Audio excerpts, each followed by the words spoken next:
Años atrás vivía en Bermejo, localidad ubicada en el departamento de Guaymallén, sobre calle Limón, en una casa que recibí como herencia por parte de mis abuelos. Un inmueble oscuro y tétrico producto de su abandono, más allá de todo, lo consideraba mi hogar y el único que en ese momento podía tener y mantener. Este lugar generaba cierto temor en mí, un miedo debido a las historias que se comentaban sobre el inmueble y de la forma que murieron mis abuelos. Mi abuelo era camionero y falleció arriba de su vehículo, viniendo de Tupungato. Hallaron su camión sobre la banquina, con el motor encendido, completamente morado y tieso frente al volante, con los ojos totalmente abiertos y una mueca de espanto que desencajaba su mandíbula. Los forenses determinaron que su deceso se produjo en horas de la madrugada, alrededor de las 4:30 de la mañana, a causa de un ataque masivo al corazón. Mi abuela se rehusaba a creer el dictamen del profesional. Para ella esto no era así. La madre de mi progenitora jamás superó la muerte de su esposo. Falleció sumida en una locura total creyendo ver a su marido por todas partes. Nuestra familia creía que la partida de mi abuelo había logrado hacer mella a su débil mente. A partir de la muerte de mis abuelos, los vecinos comenzaron a rumorear de ver cosas extrañas en el lugar, reacciones típicas y estúpidas propias de la gente pueblerina. Tiempo después, a causa del abandono y el miedo de por medio de que el inmueble fuera usurpado, llegué a vivir en esa residencia. Era una casa grande, alta, fría y vieja, sus maderas y chapas se dilataban con el calor y contraían con el frío, así que estaba acostumbrado a sentir ruidos en forma permanente. Siempre fui escéptico de las habladurías en general, aunque desde un principio me pasó de percibir una presencia extraña en la casa. Tenía la maldita sensación de que algo me acechaba entre las sombras, algo que me miraba por las noches. Pero supuse que era una autosugestión por la soledad de mi hogar. Con los días esta inquietud pasó a un segundo plano. Mi escepticismo flaqueaba luego de un estudio médico donde me determinaron apnea del sueño. Es una especie de trastorno respiratorio que se produce durante el sueño y lleva a suspender la respiración, por segundos e incluso minutos. Tuve que hacerme un estudio para evaluar el nivel de mi caso. El médico me dio un aparato que me tuve que conectar 3 noches y, en función de mi ritmo respiratorio normal, marcaba cuando se descontrolaba mi respiración, las veces, la frecuencia y el tiempo sin respirar. De ahí surgió mi nivel de apnea. Por suerte era bajo, pero este no era el punto, sino que lo tenebroso fue lo que se escuchaba entre los resultados del medidor. Los 3 días que utilicé el aparato, exactamente a la misma hora, 4:17 de la madrugada, se escuchaba la respiración de otra persona, una exhalación agitada, entrecortada, ronca y gutural. Similar a un lamento, o un balbuceo desesperante para decir algo. Era imperceptible para el oído humano pero muy nítido en el aparato de apnea, ya que luego del estudio pasé varias noches en vela haciendo guardia y determinar a qué razón se debía aquello, No pude quedarme el aparato más días para intentar descifrar lo que se escuchaba. Al día siguiente y de tanto pensar al respecto, mi mente asoció estos eventos con el horario del fallecimiento de mi abuelo. La situación ya me incomodaba. Con esto me quedaron más preguntas que respuestas, y para empeorar, a medida que pasaban los días empezaron a pasar cosas más extrañas. Me convencí que algo había en mi casa, escuchaba lamentos sordos en cualquier horario, cosas que se caían, puertas que se cerraban o ventanas que se abrían. Veía sombras y movimientos fugaces entre las cortinas y las habitaciones oscuras. Por alguna extraña razón cada vez que me paraba frente a un espejo no me podía concentrar y sentía que había algo detrás mío, por eso casi que no podía enfrentarme a mi reflejo sin temblar. Un día invité a unos amigos a cenar. En medio de la noche uno de ellos me pidió ir al baño. Para llegar al sanitario debía atravesar toda la casa ya que estaba en el fondo. Al cabo de unos minutos entró corriendo a la cocina, sin prenderse aún el cinto del pantalón, y con un semblante de miedo y risa nerviosa, me preguntó: «Chabón, ¿qué mier pasa en esta casa?». A los segundos comentó que vio a alguien en el reflejo del espejo del baño, como una sombra, se asustó e intentó salir, pero la puerta no se abrió. De un tirón volvió a intentar y lo logró. Salió disparando del baño mientras sentía que algo lo seguía detrás, por todo el patio. Esa noche intenté disipar los miedos, salimos a bailar e hice todo lo posible por llegar al amanecer a mi casa, la luz del día aplacaba un poco el miedo. La gota que rebalsó el vaso de mi silencio sucedió una madrugada, estaba entredormido cuando de pronto sentí que alguien se sentaba en los pies de mi cama. Tiré de la frazada hacia mí, pensando que era solo mi imaginación, sin embargo, una fuerza increíble me destapó por completo, haciendo volar la colcha por los aires, me paré de un salto y no vi nada. En ese preciso instante sentí un grito de un hombre, fue bestial, corrí hacia la llave de la luz de la pieza. Al encenderla me quedé atónito con lo que vi, la pieza estaba como si hubiese pasado un huracán por ella. Mi colchón torcido sobre la cama, la colcha y las sábanas desparramadas por doquier, para colmo en ese instante explotó la bombilla de luz. Después de esto no pude pegar un ojo en el resto de la noche. A primera hora de la mañana me dirigí a la iglesia Nuestra Señora del Rosario, a buscar ayuda. El padre Esteban no estaba, pero mi desesperación llegó a oídos de un acólito, se llamaba Mario. Le pedí que viniera a bendecir mi casa, que algo raro pasaba. Este muchacho decidió acompañarme, tomó un incensario, incienso, una cruz, agua bendita y la Biblia. Llegamos a mi casa, bajamos del auto e intentamos entrar, no podíamos acceder porque la puerta estaba trabada. La llave giraba, pero no se podía abrir. Decidí entrar por el portón de 2 hojas de lata, unidas con una cadena y un candado. Tampoco pude abrir el candado, pero mi desesperación era tal que empujé con fuerza ambas hojas hasta dejar un hueco por donde pudimos entrar. El muchacho me miraba desorientado.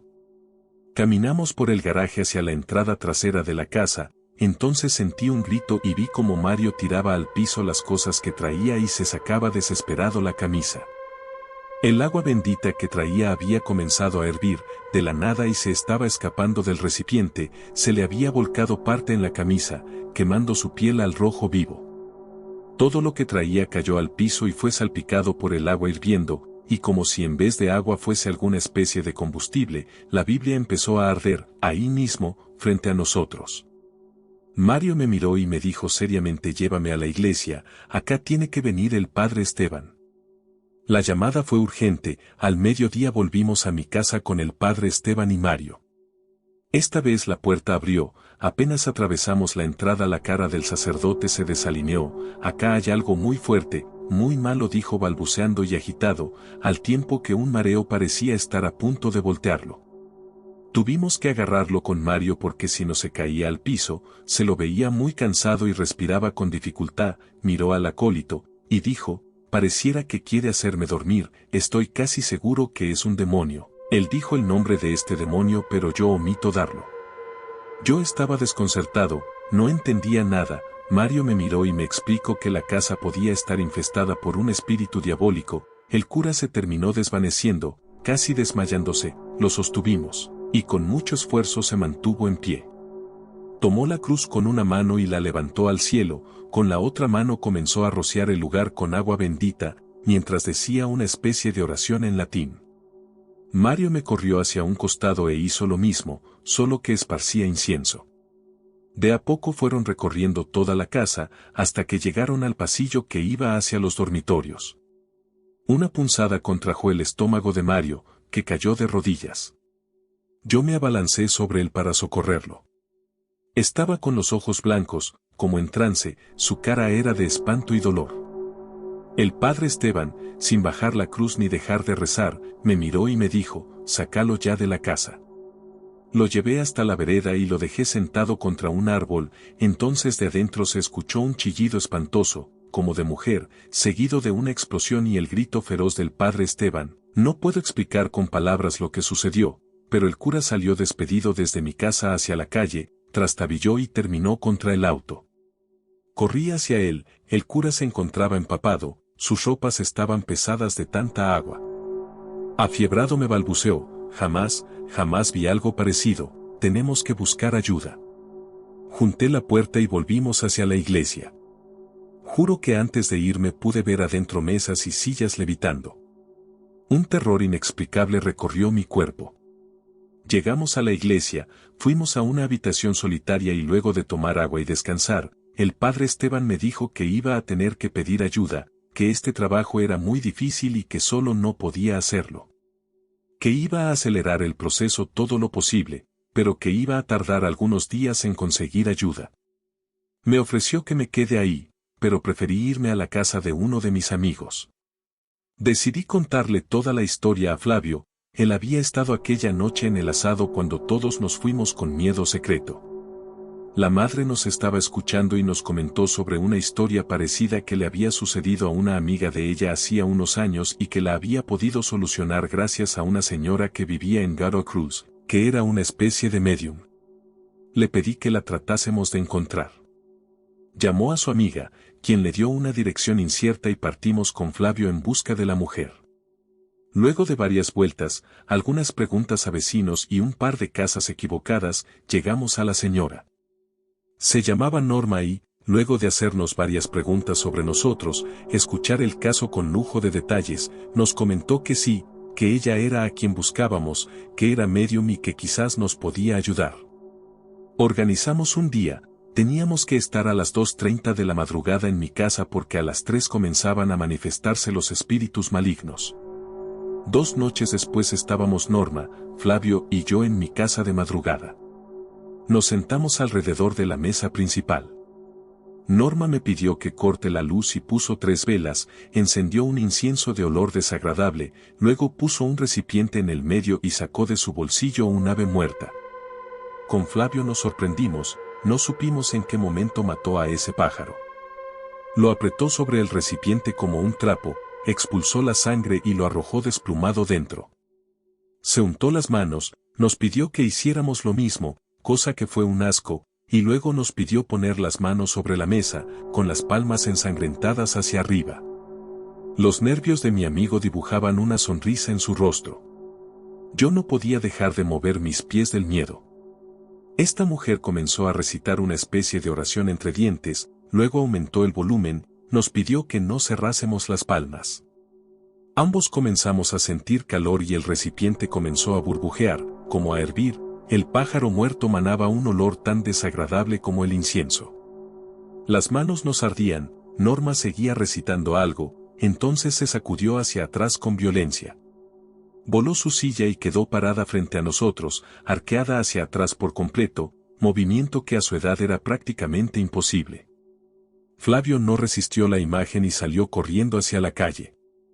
La puerta estaba trabada, se desesperó e intentó salir por el patio, yo solo lo escuchaba correr detrás de mí que seguía sentado en la mesa, paralizado, las ventanas tampoco se abrían, entonces lo vi tirarse al piso boca abajo, taparse la cara con las manos, ensangrentando su rostro, lloraba del miedo y pidiendo que nos fuésemos a gritos. Yo estaba paralizado, desbordado por el horror, pero no me podía ir también. Norma levitó del piso, ambos la vimos. Flavio se tapó la cara y quedó llorando boca abajo, mi mente no podía creer lo que mis ojos estaban viendo. De pronto las luces se encendieron de forma tenue, intermitentes. Era imposible ya que yo había cortado la luz de la casa. El pájaro comenzó a hervir en su propia sangre, al tiempo que parecía que cobraba vida y se movía en ese recipiente asqueroso. En ese momento que contemplaba al ave, se sintió un estallido, todos los focos encandecieron y luego explotaron, al tiempo que Norma quedó parada, aún en trance, sin dejar de mirar hacia arriba, y con la voz ronca me dijo, tu abuelo hizo algo mal, un mal, muy malo. Terminó de hablar y cayó sobre la mesa. Las velas se apagaron y todo quedó en un espantoso silencio donde únicamente se escuchaban los sollozos de mi amigo. Ayudé a la mujer para que se reincorpore, estaba en ese ínterin, cuando escuchó un portazo en el fondo de la casa, todo comenzó a retumbar y a vibrar. De mi pieza empezaron a volar por el pasillo todo tipo de objetos, lámparas, libros, ropa. Sentimos como estallaban vidrios.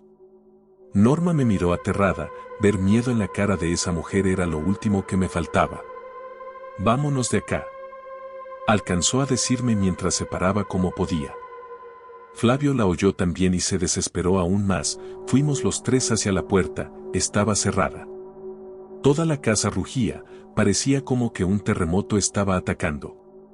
Voló una silla a centímetros de mi cabeza y pegó contra una ventana que daba al patio, reventando vidrios y marco. Flavio saltó hacia el patio y me ayudó a recibir a Norma. Cuando estaba por salir no pude evitar mirar hacia atrás. Algo venía desde mi habitación, una especie de sombra negra y roja. Empujamos con violencia el portón y pudimos salir por debajo del candado. Desde afuera se escuchaban los ruidos, unos gritos terribles y se veían luces.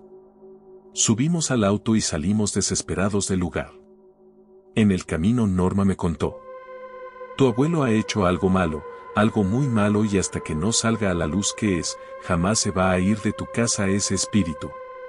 Le comenté sobre el demonio que me había comentado el padre Esteban, pero Norma me dijo que esto era mucho peor que un demonio, que ningún exorcismo iba a calmarlo, sino que había que encontrar el motivo de su furia. Esa noche me quedé en casa de mi amigo, que estaba muy mal, mucho peor que yo. Durante varias noches no pude dormir y ahí mismo decidí jamás regresar. Nunca más volví a esa casa. Ni siquiera a buscar mis cosas. Tampoco quise recabar en el pasado de mi abuelo, no tenía cómo, y la muerte los había acompañado hasta el final, no quería terminar igual. No sé qué pudo hacer mi abuelo, pero mi abuela sufrió las consecuencias de ello. Ahora sé que no estaba loca. Es tal el terror que viví que no me animo siquiera a volver a entrar. Yo pude rehacer mi vida, nunca más padecí ningún suceso extraño ni paranormal, pero temo algún día tener que volver, porque en esa casa hay algo espantoso y espero que algún día se descubra. Gracias por ver hasta el final. Deja tu like y comenta para apoyar este contenido. Hasta la próxima.